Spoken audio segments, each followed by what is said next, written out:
మనకి పౌర్ణమి అమావాస్య రెండు కూడా మంచిది. ఎందుకంటే జనరల్గా పౌర్ణమి మన ఏదో గొప్పగానే అమావాస్య తక్కువేం కాదు.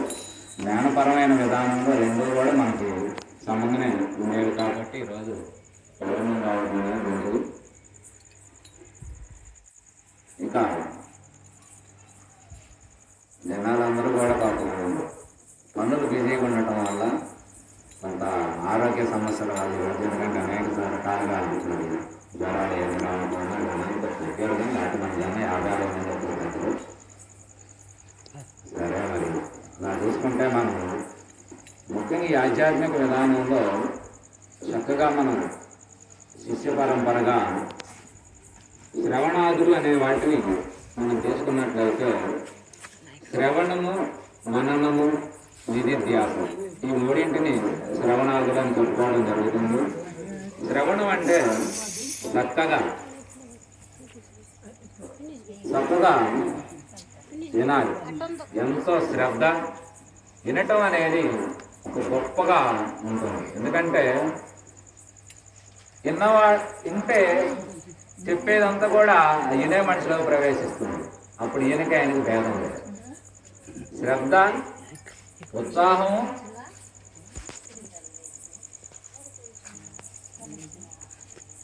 ఇవన్నీ కూడా మనం తీసుకున్నట్లయితే ఆ రకంగా మనం శ్రద్ధగా ఎవరైతే వింటారో విన్న దాన్ని మనం మననం చేయాలి.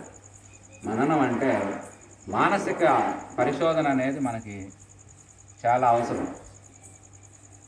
ఏం చెప్పారు, చెప్పిన మాటలో ఉన్నటువంటి ఉద్దేశాలు ఏమిటి, అసలు అందులో ఉన్న సత్యం ఎంత అని వాళ్ళు చెప్పినటువంటి మనలో ఏమైనా ఉన్నాయా అని చెప్పి మనం పదే పదే మానసిక పరిశీలన చేసుకున్నట్లయితే ఆ విధంగా మనం మననం అనేది ఆ రకంగా మనం చేసుకోవాలి. ఆ మననం చేసుకున్న తర్వాత నిధిధ్యాసము అంటే వాటిని తూచా తప్పకుండా ఆచరించడమే ఆ యొక్క నిధిధ్యాసం. అంటే మనం తిన్నటువంటి ఆహారాన్ని మనం ఎట్లయితే జీర్ణమవుతుందో అట్లాగే ఇన్న పదాలన్నీ కూడా ఇవేవి కూడా ఈ వ్యర్థమైనవి కాదు. మానవ జీవితాలని ఉద్ధరింపజేయడానికి ఎంతోమంది మహాత్ములు అనేక రకమైనటువంటి సంస్కృతి సాంప్రదాయాల ద్వారా మనకి దేవాలయ వ్యవస్థ అయితేనేమి, కుటుంబ నిర్మాణ వ్యవస్థ అయితేనేమి, సృష్టి ఆదిలో ఇంతసేటు మనకి కుటుంబం కానీ దేవాలయ వ్యవస్థ ఇదంతా లేవు. కానీ ఎంతోమంది ఋషులు జీవితాలను దారబోసి సృష్టి యొక్క ప్రణాళికను గుర్తించి దానికి తగ్గట్టుగా మనకి చక్కగా ఇవన్నీ కూడా మానవ జీవితం సుఖమయంగా ఉండాలంటే ఏమి చేయాలి అనేటువంటి దాన్ని ధర్మాలను అనేక రకమైనటువంటి ధర్మాలను కనిపెట్టారు. ఎవడైతే ధర్మంగా నడుచుకుంటాడో అతను శాంతిని పొందగలడయా. ఏదన్నా మనం చేయకూడని పని చేస్తే, అబద్ధం ఆడనుకోవడం చోట ఆడితే అప్పుడు మనసంతా ఆందోళనగా భయంగా ఉంటుంది. ఎందుకు? ధర్మం తప్పితే అశాంతి ఏర్పడుతుంది. అది వ్యాపారం కావచ్చు, ఉద్యోగం కావచ్చు, ఇక్కడ కూర్చున్న గురువు కావచ్చు, అక్కడున్న శిష్యుడు కావచ్చు, మనందరికీ ఆ పాత్రలకి ఆ ధర్మాలు ఉంటాయి. ఆ ధర్మాలను మనం ఖచ్చితంగా తూచా తప్పకుండా ఆచరించినప్పుడు అది అతనికి శాంతిమయంగా ముఖమంతా ప్రశాంతంగా ఉంటుంది కాబట్టి ధర్మం అనేది ప్రధానమైనది. అలాగే సత్య మార్గం అనేది ఎంతోమంది మానవుణ్ణి గొప్ప మహాత్ములు చేసింది. సత్యం అనేది ఈ సృష్టికే ఒక మూలాధారమైనటువంటి. అందుకని ఆ సత్యం అనేది దాన్ని మనం ఖచ్చితంగా తెలుసుకోవాలి. సత్యం తెలుసుకోవటం అంటే సత్యాన్వేషణ అంటే ఆత్మాన్వేషణ, ఆత్మాన్వేషణ అంటే దైవాన్వేషణ. ఏ దైవం మన అందరికీ సృష్టికి ఆధారం అయ్యున్నదో ఆ దైవం తెలుసుకోవాలంటే, ఆ దైవం బయట ఎక్కడున్నదని మనం వెతకాలంటే బయట ఉన్న దైవాన్ని ఎప్పుడూ మనం దర్శించలేము. లోపల ఉన్నటువంటి మన ఆత్మని, నేనెవరిని, నాకు ఈ ఒక సృష్టికి సంబంధం ఏమిటి, నాకు మీ అందరికి ఉన్న సంబంధాలు ఏమిటి అనేది మనలోకి మనం ప్రవేశించి మన గురించి మనం తెలుసుకోవడం మొదలు పెడితే మనల్ని మనం దర్శించేటప్పటికల్లా బయట ఉన్నటువంటి ప్రపంచం అంతా మనం దర్శించగలం. అందుకని అలా తెలియాలి అంటే ముఖ్యంగా మన యొక్క మనసు గురించి మనకు పూర్ణంగా తెలియాలి. ఆధ్యాత్మిక విధానంలో మొట్టమొదటి తెలియాల్సింది ఏమిటంటే మనసు గురించి మనకు తెలియాలి. మనసు అంటే ఏమిటి అన్నాం అనుకో, అసలు మనసు ఎక్కడ ఉన్నది అంటే మనసు గురించి మనం ఆలోచిస్తే మనసు లేదు, మనసు శూన్యం, మాయం. కానీ మనసు లేదా అంటే ఉన్నది. ఎక్కడున్నదంటే మనసు లేదు. మనసు ఉంటేనే శాంతి ఉండదు, శాంతి ఉంటేనే మనసు ఉండదు. కాబట్టి ఈ మనసు అనే దాంట్లో ఏమిటి అంటే అనేక రకమైనటువంటి భావాలు, వాటికి సంబంధించిన అనేక రకమైన ఒక్కొక్క భావానికి అనేక రకమైన ఆలోచనలు, ఎంత సముదాయం కలిపితేనే మనసు. ఆ మనసు గురించి మనకు తెలియాలంటే మనకు భగవద్గీతలో బాగా స్పష్టంగా గుణత్రయ విభాగంలో మనకు తెలియజేసింది ఏమిటంటే మనకి 3 రకాల గుణాలు ప్రతి మానవుడిలో స్పష్టంగా ఉన్నాయా. సత్వము, రజోగుణము, తమో గుణం అని చెప్పి ఈ యొక్క మనసు అనే ఒక మొత్తం ఆ తేనె చుట్ట కలిపి మొత్తం మనసుకు పెట్టినటువంటి శ్రీకృష్ణ పరమాత్మ తామసికం, రాజసికం, మరి సాత్వికం అని చెప్పి 3 రకాల గుణాలని ఆయన వేరువేరుగా డివిజన్ చేశారు. ఆ గుణాలలో ఏ గుణం ఎలా పనిచేస్తుంది, తామసిక గుణస్థులు లోకంలో ఎలా ఉంటారు, ఎందుకంటే అవి నీలో ఉన్నాయో. ఇప్పుడు మనం ఏ సత్సంగంలో ఏం చెప్పినా మనం సత్సంగంలో ముఖ్యంగా చూసుకోవాల్సింది ఏమిటంటే ఈ చెప్పే వాటిల్లో నాలో ఉన్న మంచి ఏంది, నాలో ఉన్న చెడు ఏంది. మంచి ఉంటే దాన్ని ఎట్లా పెంపొందించాలి, చెడుగా ఉంటే దీన్ని ఎట్లా తొలగించుకోవాలి. ఒకరోజు మనం వినగానే మనకేమో అది తొలగమనగానే తొలగిపోయేది కాదు. మనసు నిరంతరం సాధన చేయాలి. మనం సాధన చేయటం అంటే ఏమిటి, గుర్తించాలి ముందు. అసలు ముందు మంచేదో చెడేదో స్పష్టంగా మనం గుర్తించినట్లయితే ఆ గుర్తించిన దానిని మనం ఖచ్చితంగా మనకు నష్టం కలిగిద్ది, దీనివల్ల ఇబ్బంది, దీనివల్ల బాధే అనుకుంటే మనం కూడా ఎవరూ కూడా దాన్ని పట్టించుకోవాలి, దాన్ని తొలగిస్తానికి ప్రయత్నం చేస్తాం.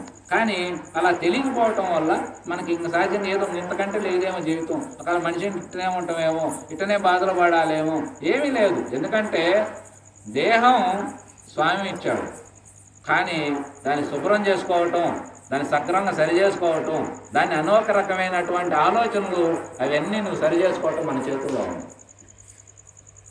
దేహం ఇది దీని కలర్ కానీ దీని విధానం కానీ ఇవి మనం కావాలంటే వచ్చినవి కావు, అవి వచ్చినవి. కానీ దాన్ని అందంగా తీర్చిదిద్దుకోవటం మన చేతుల్లో ఉంది.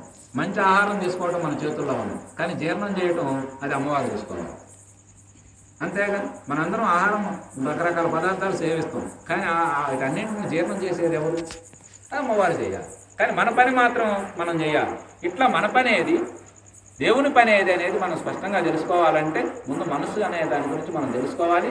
ఈ మనసులో ఉన్నటువంటి 3 భావాలను మనం స్పష్టంగా తీసుకున్నట్లయితే తామసిక గుణం వల్ల మనిషికి అలసట, మరి అభద్రతా భావన, సోమరితనము, మద్యం సేవించడం, పరస్త్రీ పరపురుష వ్యామోహాలు, ఇట్లా మాంసం ఆహారాలు, ఇట్లా అనేక రకమైనటువంటి తామసిక గుణాలు ఉన్నటువంటి వ్యక్తికి ఇవన్నీ ఉంటాయా అనేది మనకి తమో గుణం లక్షణం గురించి మనకు కృష్ణ పరమాత్మ స్పష్టంగా తెలియజేయడం జరిగింది. అలాగే రజోగుణస్థుడు వచ్చేసరికి ఆశలు, కోరికలు, రకరకాల వ్యామోకాలు, కార్యనిర్వహణకి ఏ క్షణం కావాలంటే ఆ క్షణం కోనుకోవటం, తను బాగుండటం కోసం ఇతను బాధ పెట్టైనా సరే తను బాగుండాలనేటటువంటి స్వార్థ తలంపులు, అట్లాంటి అనేక రకమైనటువంటి విధానాలని అవసరమైతే సామదానాల ద్వారా అయ్యే పనులను కూడా కాకుండా భేద దండోపనాయాలను ఉపయోగించేటువంటిది రజోగుణ లక్షణం. ఆ యొక్క రజోగుణం మరి అలా ఉంటుందయ్యా, అది కొంత లోకానికి మేలు చేస్తుంది, కొంత కీడు చేస్తుంది. అలాగే సత్వగుణం వచ్చేసరికి పూర్తిగా సాత్విక స్వభావం కలిగి ఉంటుంది. అది ఎవరిని బాధ పెట్టదు, ఎవరిని అందరిని సంతోష పెడుతుంది, అందరిని తన వారిగా చూసుకుంటుంది, అందరిని తనలో కలుపుకుంటుంది, తనకు లేకపోయినా అందరికి పంచుతుంది, అందరితో ప్రేమగా ఉంటుంది, అందరితో ఐకమత్యంగా ఉంటుంది, అందరితో కలిసి జీవిస్తుంది, దానికే కులము లేదు, తారతమ్యం లేదు, అన్ని సమతాభావనంతా ఉంటుంది అని చెప్పి ఈ మనసులు ఇట్లా ఇట్లా ఇట్లా 3 రకాలుగా ఉన్నాయో లేవో మీరు చూసుకోండి అంటే మనకు భగవద్గీత స్పష్టంగా చూస్తే ఇంతకంటే స్వామి మెరుగ్గా బాగా మనకు ఉపజెప్పి సూచించాడు. మొత్తం అవన్నీ చూస్తే మన అందరిలో అన్ని భావాలు ఉన్నాయి.